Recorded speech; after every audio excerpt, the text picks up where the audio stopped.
Ek wil vanoggend 'n vraag vra.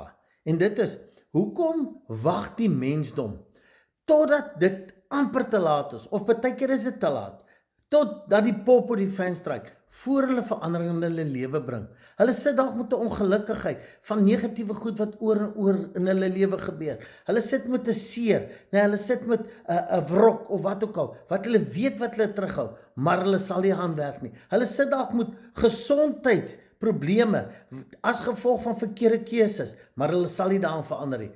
Byvoorbeeld iemand wat rook, daar's niks positief van rook nie. En hulle rook en gaan te kere totdat hulle lê met 'n suurstofmasker en hulle sukkel om asem te kry. Dan wil hulle bid en sê: "Ag Here, help." Maar jy weet die groot probleem is, ons weet wat om te doen, maar ons het altyd hierdie verskonings. Die oomblik as jy met jouself praat en jy sê ek moet verander, dan kom die woordjie ja maar. En dis jou verskoning hoekom jy dit nie doen nie.